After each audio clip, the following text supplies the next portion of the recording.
হলি recipe.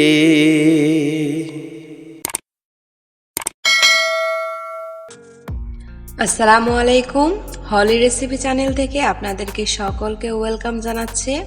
আজকে আমি খুবই এক স্যাম্পল ভিডিও নিয়ে এসেছি। আশা করি এই রেসিপিটা আপনারা অনেকেই জানেন, তারপরও আমি কিভাবে তৈরি করি সেটাই আজকে আমি আপনাদেরকে দেখাবো। এই গরমে শরবত, লাচ্ছি, কোল্ড কফি এরকম জাতীয় খাবার আমরা সকলেই পছন্দ করি। সেই জন্য ভাবলাম আজকে আমি আপনাদেরকে ঘরে কিভাবে লাচ্ছি তৈরি করি সেটাই দেখাবো। তাহলে চলুন আর বেশি কথা না বলে ভিডিওটা স্টার্ট করা যাক। এখানে আমি একটা ব্লেন্ডার নিয়েছি, ব্লেন্ডারে আমি লাচ্ছিটা তৈরি করব। এবার দিয়ে দিচ্ছি আমি মিষ্টির দই। সাধারণত আমরা মিষ্টি দই দিয়েই লাচ্ছি তৈরি করি, কারণ মিষ্টি দই দিয়েই লাচ্ছি তৈরি হয়, আবার এই দই দিয়ে করলে টেস্টটা বেশি ভালো আসে। হাফ কাপের মতো আমি মিষ্টি দই নিয়েছি। এবার আমি দিয়ে দিব গুঁড়ো দুধ। গুঁড়ো দুধটা পুরোটাই অপশনাল, এটা বেশি টেস্ট আনার জন্য আমি দিচ্ছি। ঘরে যদি না থাকে তাহলে দেওয়ার কোনো প্রয়োজন নাই। এটাও আমি হাফ কাপের মতো দিচ্ছি। এবার আমি দিয়ে দিচ্ছি লবণ।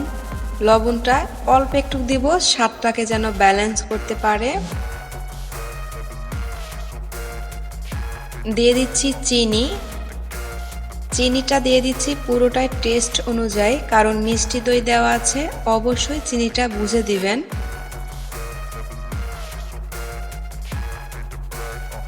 আর দিয়ে দিচ্ছি আইস কিউব। আইস কিউবটা আমি একটু ভেঙে দিয়েছি যেন ব্লেন্ডারে কোনো সমস্যা না হয়। আইস কিউব একটু বেশি দেওয়ার চেষ্টা করবেন, তাহলে ফেনাটা বেশি ভালো আসবে। আর দিয়ে দিচ্ছি আমি পানি।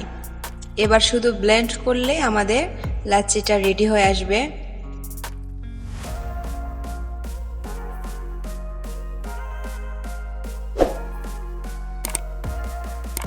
একটু থেমে থেমে ব্লেন্ডারে ব্লেন্ড করবেন, একবারে স্টার্ট করে দিলে ফেনা কিন্তু আসবে না।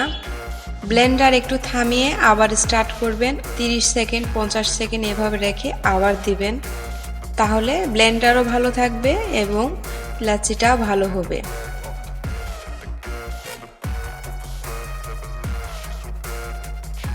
কয়েক মিনিট করে আমি বিট করে নিয়েছি, তারপরে আমি পরিবেশন করেছি, দেখতে পাচ্ছেন।